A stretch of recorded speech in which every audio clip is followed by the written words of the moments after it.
Foreign service একাডেমিতে সংস্কার নিয়ে রাজনৈতিক দলগুলোর সঙ্গে জাতীয় ঐকমত্য কমিশনের আলোচনা শেষে ব্রিফ করছেন বিএনপির স্থায়ী কমিটির সদস্য সালাউদ্দিন আহমেদ। আমরা সরাসরি চলে যাচ্ছি তার বক্তব্যে।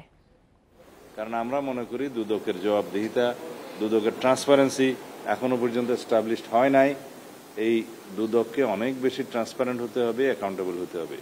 সেই জন্য দুদকের কয়েকটা সুপারিশ আছে, অত্যন্ত যুগান্তকারী সুপারিশ করেছে। দুদকের রিপোর্টগুলো আপনারা খুললে দেখবেন, পৃষ্ঠা 14, 15, 16-তে তাদের সুপারিশ নম্বর 16, 17, 18 বাছাই কমিটি সংক্রান্ত। ওরা বলেছে যাচাই বাছাই কমিটি মানে জাবাক, এইভাবে তারা শর্ট নেম করেছে। এই জাবাকের যে রিকমেন্ডেশনসগুলো, এটা অত্যন্ত ভালো রিকমেন্ডেশন, কিন্তু ওখানেও কিছু আছে যে প্রতি 6 মাস অন্তর অন্তর তাদেরকে প্রতিবেদন দিতে হবে এবং সেটার উপর শুনানি হবে। আমরা এখানে কিছু মতামত দিয়েছি যে প্রতিবেদন দেয়া 6 মাস অন্তর অন্তর, তাহলে দুদককে আর কাজ করতে হবে না, এটা 1 বছর পর পর হলে ভালো হয়।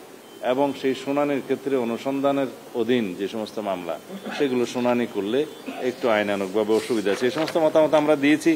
প্রশাসনের 208টি সুপারিশের ক্ষেত্রে আমরা 187টাতে সম্পূর্ণ একমত এবং 5টা ভিন্ন মত, 5টা আংশিক একমত, 11টাতে একমত হতে পারিনি আমরা। কারণ ওখানে প্রদেশ সৃষ্টি সহ বিভিন্ন বিভাগের কিছু কথা আছে যেগুলো বাংলাদেশের ক্ষেত্রে প্রযোজ্য নয়, মানে এগুলোর কোনো অক্ষমতা কখনো সৃষ্টি হবে না। সেই জন্য এগুলো কিছু কিছু রিপিটেশনও ছিল প্রস্তাবগুলোর মধ্যে।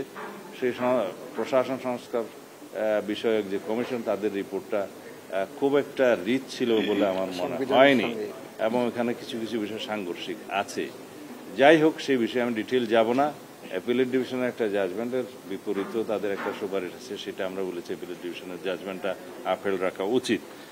বিচার বিভাগের বললাম 28টা অধ্যায়ে 89টি গুরুত্বপূর্ণ সুপারিশ তারা দিয়েছে। তার মধ্যে আমরা সরাসরি একমত হয়েছি 62টি এবং 9টাতে আংশিক একমত, 18টা ভিন্ন মত মন্তব্য সহ, মানে আমাদের অন্য সুপারিশ আছে। বলা যায় এখানে 100% একমত। এখানে বিচার বিভাগের বিকেন্দ্রীকরণ সহ হাইকোর্টের স্থায়ী বেঞ্চ করা সহ বাইরে বিভাগীয় পর্যায়ে আরও অনেকগুলো বিষয় আছে যেগুলো আরো পরীক্ষা নিরীক্ষা করা দরকার। আমরা এখানে ঐকমত্য কমিশনে একমত হয়েছি, বলেছি এগুলো জুডিশিয়ারির সাথে একটু আলাপ আলোচনার মধ্য দিয়ে বাস্তবায়ন করা দরকার। আদারওয়াইজ আগের এক্সপিরিয়েন্স হচ্ছে যেগুলো আবার চ্যালেঞ্জ হবে, রিট হবে, কনস্টিটিউশনালিটি নিয়ে প্রশ্ন আসবে, পরে আগের মতো এটা আল্ট্রাভায়ার্স ডিক্লেয়ার হতে পারে। এই সমস্ত রিজার্ভেশন দিচ্ছি। তবে বিচার বিভাগের স্বাধীনতা নিশ্চিত করার প্রশ্নে আমরা 100% একমত এবং সে বিষয়ে আমাদের নিজস্ব বহু প্রপোজাল আছে। এখন আসি পুলিশ সংস্কার কমিশনে। পুলিশ সংস্কার কমিশনের যে 15টা অধ্যায়ে মোট 108টা সুপারিশ আমরা পেয়েছি।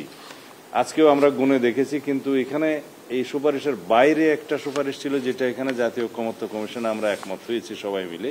সেটা হচ্ছে স্বাধীন পুলিশ কমিশন গঠন, যেখানে পুলিশ বিভাগের কর্মচারীরাও এবং বাইরে জনগণও দরখাস্ত দিতে পারবে, বিভিন্ন রকম অভিযোগ দিতে পারবে, তদন্ত করবে। সেটার কমিশন কিভাবে গঠিত হবে সবকিছু বিধৃত আছে। তাদের টার্মস অফ রেফারেন্স, কার্যপরিধি, মানে পাওয়ার ফাংশন কি হবে সেটা ওখানে আইনে উল্লেখ থাকবে, এবং সেটা একটা জনগণের জন্য এবং পুলিশ বিভাগ কর্মরত ব্যক্তিদের জন্য একটা অপশন থাকবে সেখানে ন্যায় বিচার পাওয়ার, এবং জনগণের একটা জায়গা থাকবে পুলিশের প্রত্যাশিদ্ধ যে সমস্ত জায়গা অভিযোগ করার জন্য আছে তার বাইরে। এবং তাদের পাওয়ার ফাংশন যখন আইনের মাধ্যমে গঠিত হবে, প্রণীত হবে, তখন আপনারা হয়তো দেখবেন যে সেটা জনগণের জন্য একটা সুবিধাজনক একটা অপশন হলো বিচার প্রাপ্তির ক্ষেত্রে অথবা অভিযোগ প্রদানের ক্ষেত্রে। এনিওয়ে, ফরেন সার্ভিস একাডেমি থেকে আমরা সরাসরি ছিলাম সালাউদ্দিন আহমেদের বক্তব্যে।